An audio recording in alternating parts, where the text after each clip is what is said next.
Halo Sobat Polda Metro Jaya dimanapun kalian berada, salam sejahtera untuk kita semua. Saya Jacqueline Chopper. Saya Ambarita. Hari ini kami akan merilis tentang keberhasilan Direktorat Reserse Kriminal Umum, khususnya Subdit Resmob, dalam mengungkap kasus tawuran. Biasanya nih yang tahu tentang tawuran, Lai Ambarita yang udah biasa ngadepin tawuran. Seperti apa tawuran itu, kronologisnya seperti apa, pengungkapannya seperti apa, ada yang luka atau tentang senjata tajam, nanti beliau dari penyidiknya langsung untuk menjelaskan bisa menjelaskan dari penyidiknya langsung yang menangani kasus tawuran tersebut. Saat ini juga kita didampingi sama oleh Pak RW. Saat ini juga nih Pak RT. Untuk Sobat Polda Metro Jaya, sekarang kita langsung ke penyidik yang menangani kasus tawuran tersebut. Ya baik. Assalamualaikum warahmatullahi wabarakatuh. Selamat siang. Pada kesempatan ini kita melaksanakan rilis. Perkara yang terjadi adalah perkara tindak pidana pengeroyokan atau penganiayaan, di mana yang dimaksud dalam pasal 170 atau pasal 351 KUHP.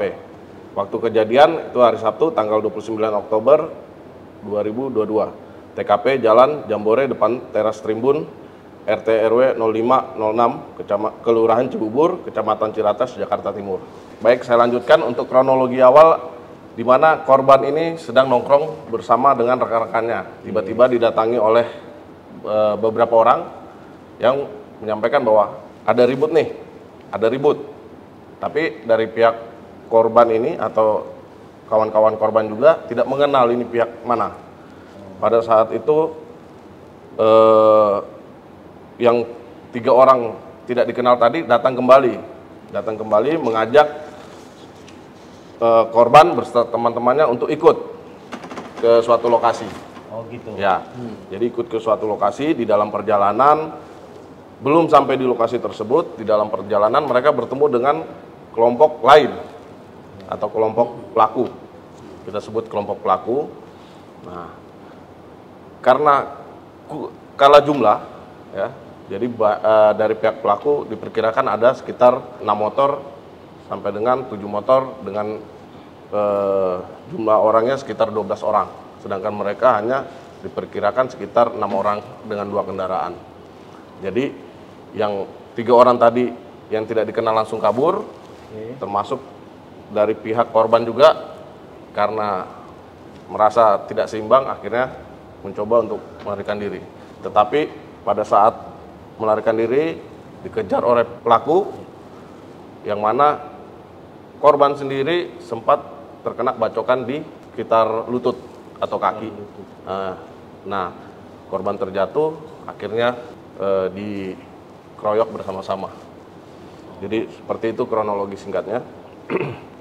Untuk modus operandinya sendiri, kalau kita periksa saksi-saksi, teman-teman korban, termasuk juga pelaku, itu ternyata modusnya melalui media sosial, Instagram. Mereka janjian bertemu di mana dan kapan untuk melakukan tawuran. Untuk penangkapan, jadi tim kami datang ke TKP, melakukan olah TKP, termasuk mengecek visum dari korban untuk mengenali identitas korban. Nah, setelah itu kami melakukan penyelidikan untuk mencari saksi-saksi di mana di daerah TKP tersebut, dan juga teman-teman dari korban. Kita cari informasi dari mereka, akhirnya kami menemukan 1 orang ya yang diduga sebagai pelakunya. Karena yang tadi kita sampaikan ada beberapa modus ya, ketemu di janjian di Instagram, jadi kita dalami itu. Dari saksi juga menyampaikan bahwa dia mengenal salah satu pelaku. Akhirnya kita melakukan penangkapan terhadap pelaku tersebut, yang mana kita kembangkan hingga mendapatkan 5 pelaku lainnya. Yang kita amankan pelaku berjumlah 6 orang. Pelaku yang pertama inisial FS alias Ontak, perannya adalah sebagai eksekutor yang melakukan pembacokan. Terus ZP alias Kete, itu perannya eksekutor dan merekam aksi tawuran tersebut. Jadi pada saat melakukan pembacokan itu sempat direkam oleh pelaku. Berikutnya yang ketiga adalah MVQ alias Acoy. Di sini perannya ini menyiapkan senjata tajam dan ikut serta dalam tawuran tersebut. Berikutnya yang keempat itu AR, itu berperan mengawasi teman-temannya dan ikut serta juga dalam tawuran tersebut.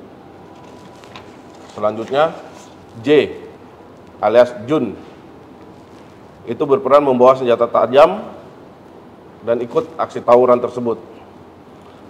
Yang terakhir MH, itu perannya berperan ikut membawa senjata tajam dan ikut turut serta di dalam tawuran. Terus kita bacakan juga untuk barang bukti ya yang kita dapatkan, itu ada 2 unit iPhone warna merah, 2 HP Oppo, 1 unit HP Redmi, 1 unit HP Infinix, 1 buah sepeda motor merek Honda, 1 buah motor merek Honda, lembar surat hasil visum, 1 buah flash disk berisikan rekaman CCTV. Selain itu juga kita mengamankan 5 celurit ya yang digunakan dalam melakukan pembacokan tersebut. Ya, mungkin seperti itu ya yang kita sudah dapat sampaikan. Untuk pelakunya itu Pak, kira-kira usianya berapa ya? Di antara berapa tahun? Kalau untuk usia itu semua sudah dewasa ya? Sudah dewasa ya, sudah cukup dewasa. umur ya? Sudah cukup umur semua. Oh, iya. Itu sebagian besar ya kalau dibilang masih muda, masih muda. Masih ya. muda. Terus untuk ancaman hukumannya terkait kasus pengeroyokan dan penganiayaan ya, pasal 170 dan 351 ya, Iya, yang betul. dikenakan. Itu kira-kira ancamannya berapa Pak? Ancaman hukuman itu diancam penjara lamanya 12 tahun. Tuh, ingat tuh para sobat Polda Metro Jaya. Nah, khususnya untuk orang tua nih, ya.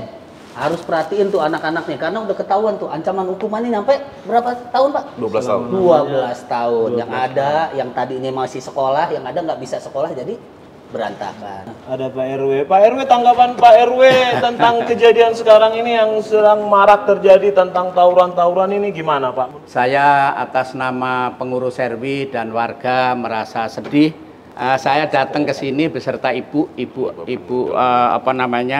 si Akil, ibunya korban itu yang berdiri di sana.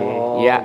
Jadi untuk selanjutnya kami menghimbau kepada bapak-bapak, ibu-ibu yang mempunyai remaja putra, kami harapkan untuk supaya diperhatikan, supaya waspada, dibentengi dengan pertanyaan-pertanyaan seandainya anak itu ingin keluar, ingin main, mainnya kamu kemana, dengan siapa, dan kemana, tujuannya apa. Yang selanjutnya, himbauan untuk putra-putri kita, untuk anak-anak kita yang masih siswa, karena ini si korban ini meninggal dalam usia 14 tahun, jadi masih usia SMP. Jadi kebanyakan anak-anak muda ini, anak SMP, SMA, itu juga ikut. Makanya saya mengharapkan kepada selain orang tua, kepada koordinator nanti, kepada guru-guru yang ada di lingkungan, kita ajak kerjasama, kita ajak saling membina anak-anak kita untuk kembali sekolah lagi demi masa depan anak-anak tersebut. Jadi harapan kita sebagai orang tua, sebagai kepala lingkungan, hanya membentengi, khususnya ya kita untuk bapak-bapak selain memperhatikan lingkungan dengan siskamling, juga dengan memperhatikan anak-anak, juga kita memberikan sarana-sarana olahraga untuk membentengi anak-anak supaya dia selalu olahraga. Kesukaannya anak-anak itu adalah futsal, adalah sepak bola lapangan besar. Biasanya kalau anak-anak itu kalau sudah capek sorenya, malamnya itu tidak akan ngeluyur lagi. Nah, itu suatu harapan saya sebagai kepala lingkungan itu. Siap. Nah, untuk harapan dari Pak RT sendiri nih, harapannya untuk warga seperti apa ya Pak RT? Seperti apa yang sudah disampaikan oleh Pak RW kita, mungkin tidak jauh berbeda. yang akan saya sampaikan. Hanya saya menghimbau kepada anak-anak, terutama anak-anak yang menginjak remaja, agar orang tuanya bisa selalu memperhatikan dan memberi fokus lagi untuk memperhatikan anak-anak kita, terutama yang masih menginjak remaja. Karena kalau bukan kita, tentunya Pak Polisi juga harus dibantu oleh warga masyarakat. Jadi kami mengharapkan kerjasama antara masyarakat dan kepolisian.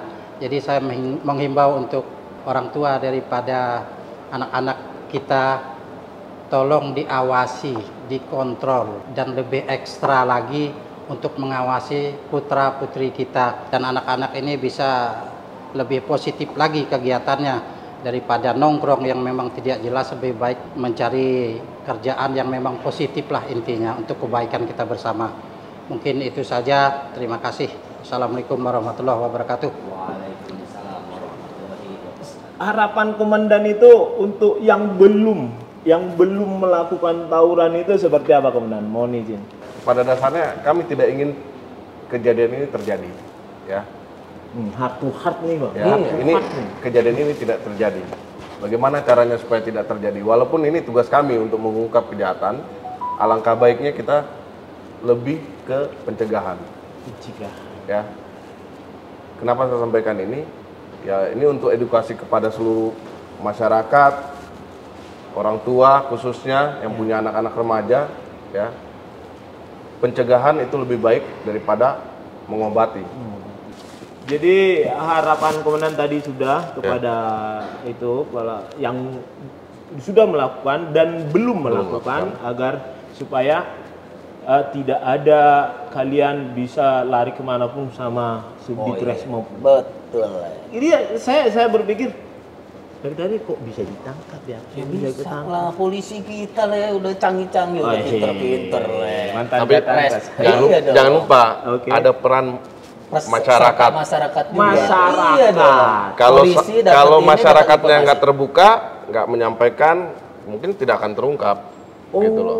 Jadi, kan ada saksi itu kan warga juga. Gitu loh. Jadi di sini pentingnya jadi kerjasama antara masyarakat dengan kepolisian. Ya, betul sekali. Luar biasa. Begitu lah. Jadi semuanya terungkap karena kebersamaan peran serta dari masyarakat. Kami ini polisi menjalankan tugas untuk melindungi, mengayomi dan melayani masyarakat. Ya, tapi peran utama dalam suatu perbuatan tawuran tersebut, peran utamanya ada di masyarakat. Dalam pencegahan agar tidak terjadi. Seperti tadi yang diomongin Pak RW. Betul sekali, Pak RT dan Pak RW. Itu benar banget. Luar biasa. Terima kasih untuk komandan sebagai penyidik yang menangani perkara. Berikut Pak RW, terima kasih. Pak RT, terima kasih atas kehadirannya. Hari ini kita sudah selesai rilis tentang kasus tawuran. Salam presisi. NKRI 100% harga mati. Merdeka.